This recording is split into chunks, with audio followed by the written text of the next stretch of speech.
policy, which establishes general goals for the agency, set targets for measuring performance, and provides incentives for achieving those targets.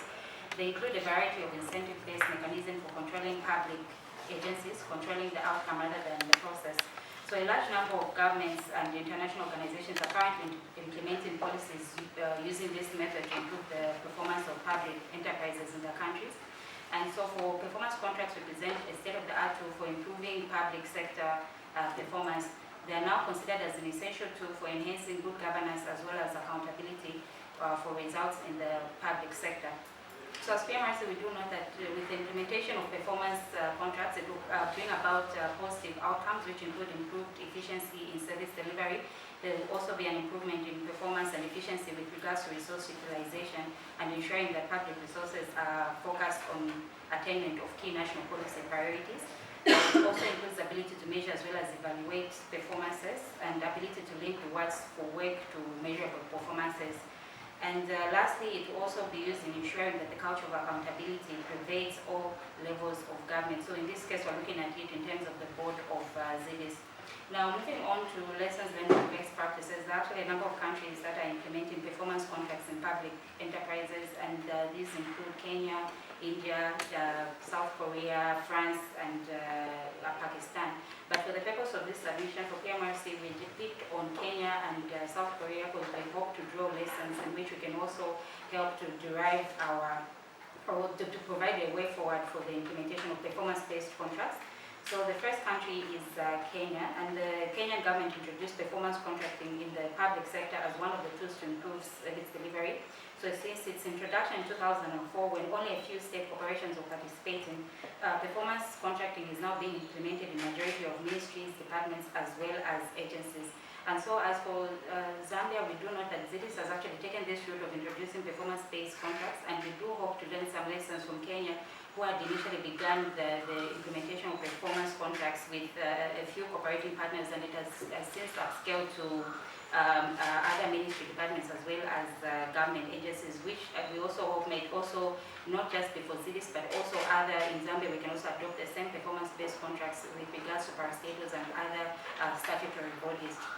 Then secondly, some lessons that we can draw from South Korea is that South Korea has actually devised its performance-based contracting by giving its staff in form of a performance management system that features performance management, performance budgeting, as well as related performance management strategies.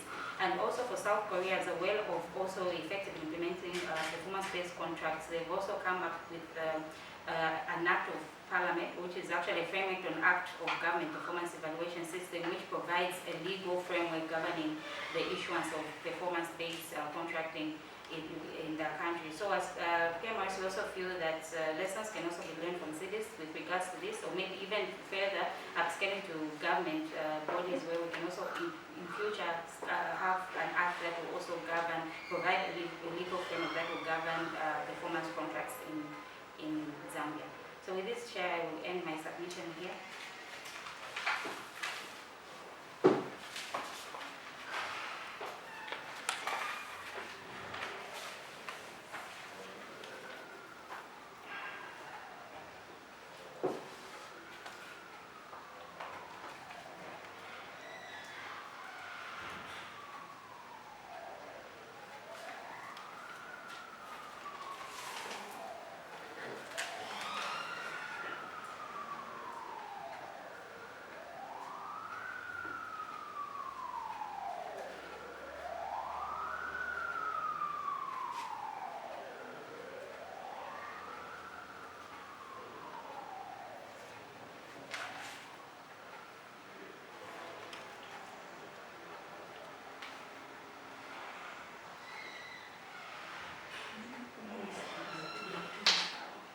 So for this, I can respond, Chair. I'll begin by also just responding quickly to them, and if any of my colleagues would also want to add on to my responses, they will also do so.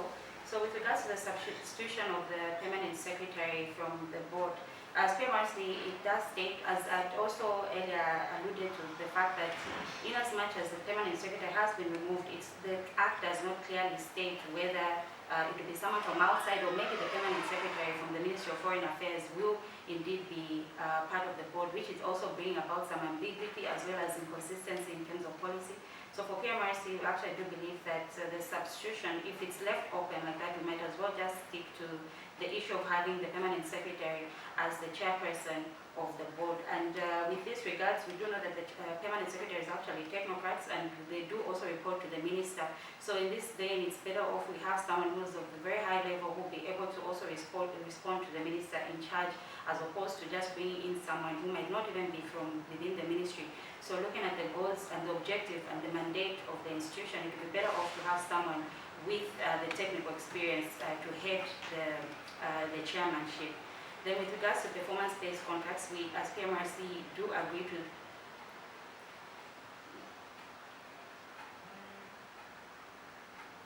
Yes, Chair, the answer is no amendment.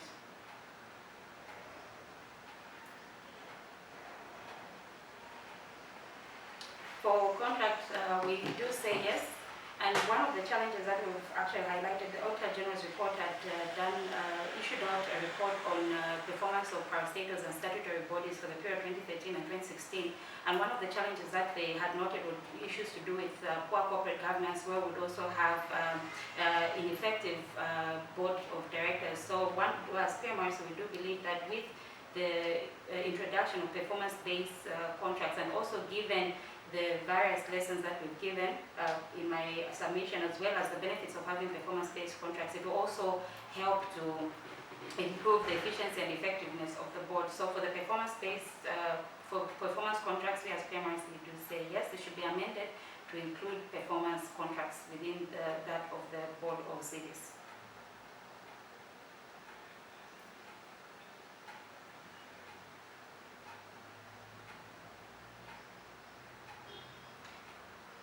So for that one, Chair, I'll just ask our research fellow to respond to it. Madam Williams also respond to that aspect, but even before she comes on to respond, in the bill it actually says that the minister may, so it may, the minister may give other functions or may not. So that is also something that we've noted as PMRC has not been too clear whether the minister may or may not. If the minister may not, it may as well just not have that amendment within the act. But if the minister may, it might be better to change the wording from may to shall. So these are some of the technical wordings that we as PMRC also noted. But with that regard, to just ask my colleague to also comment on the fact of whether it should be amended or not based on those submissions. Madam Williams? Thank you. Chairperson? Yes, Chairperson, on the issue of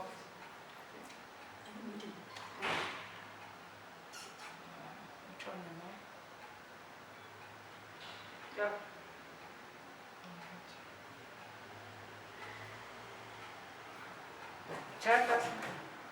Yes, Chairperson, I've unmuted it. Thank you very much. As indicated by Mrs. Temple, the issue of the minister coming to give directions to the Board of Governors of ZIDIS is couched in terms that are not particularly obligatory.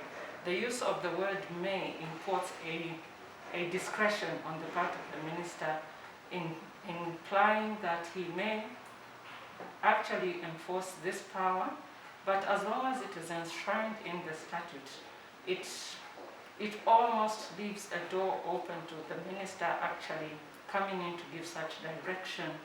And in the absence of the permanent secretary as chairperson of this board, instructions could actually start coming from that direction.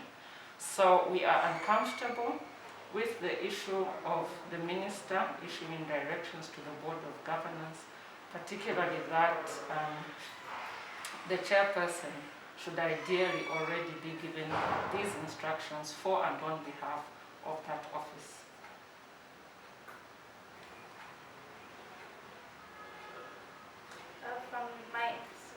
Sorry, Chair, from my end, I do not have anything unless maybe some of my colleagues or Madam, yes, so from PMRC, I think we've exhausted all of our submissions. Thank you.